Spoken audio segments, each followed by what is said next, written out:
Then we move on. We got Bruce Shoo Carrington. He was in the ring with Lopez. Juan Antonio Lopez last night. That went the distance. Just a work night. Just a night he clocked in. You know what I mean?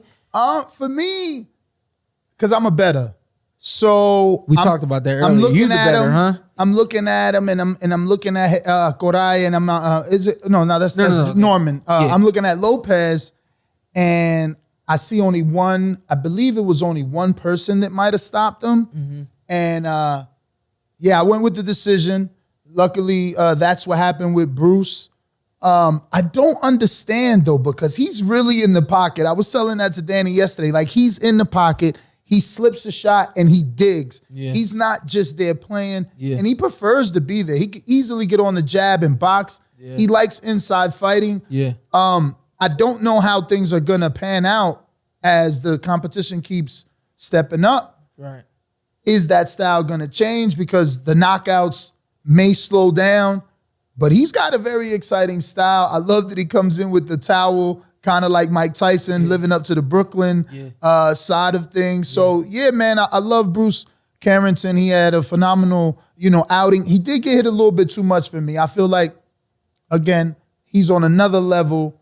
Lopez is not on that level. Lopez was a tough guy, though. He was in there to give him rounds and very experienced. He had 35 veteran. Yeah. And for me, I think one thing that I consider was the fact that Shushu didn't have a full camp for this. So he was kind of like I don't want to say like a last minute addition, but maybe 2-3 weeks out.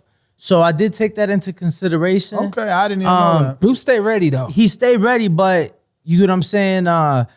You're not going to be sparring the same sparring as much as you would preparing. I think Bruce would. Think so? Yeah, I think Bruce would. I think that it's just the culmination of this guy having 30 fights, knowing how to survive, knowing how to slip and slide. You know what I mean? Just those annoying pro tactics that these guys have that are not elite fighters, but somehow they know how to survive. And I just feel like that's what Bruce had in front of him last night. I think Bruce just continues to work on his art. I can't see. I do know that Bruce hurt his hand in his last fight, so maybe you're right. Maybe that did take away from him sparring as much as he normally would. But Bruce is New York through and through. I mean, you see it with the way he comes out with the towel.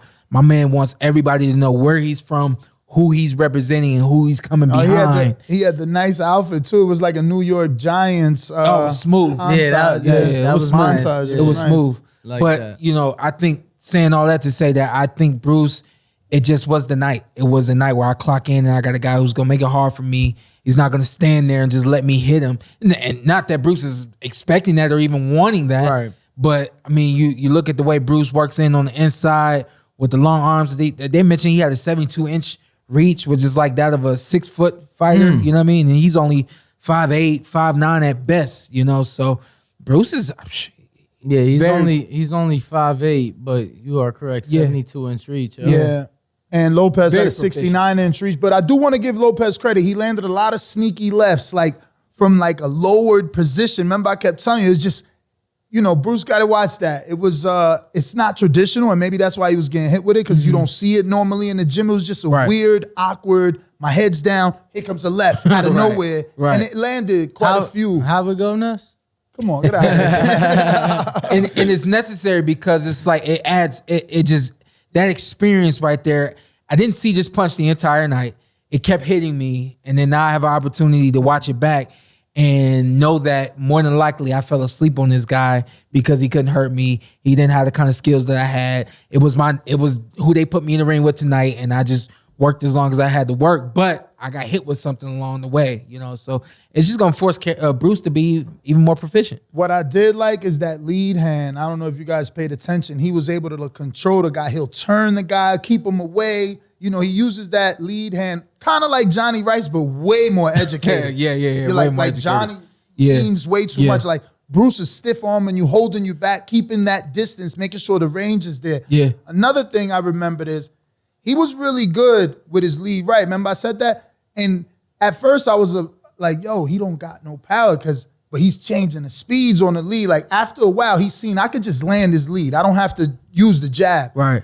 So I started getting, a little greedy and impatient. Like, it's not a lot of snap on it. Sure enough, it was that he was changing the speed so he could keep landing it all night, which he did land the lead. What is he right, now, 6-0? Yeah, he's 6-0. 6-0, changing speeds on your backhand, changing understanding. A lot of pivots too. He's I love good. the pivots, and I love like you're right, the way he can use his front hand to direct his opponent and move his opponent, bump his opponent, he bumps him with the shoulders, bumps him with the forearm. Nothing illegal, but just very proficient at 6-0, man. You know, and we've heard Dre and Tim both talk about him in high regard too. So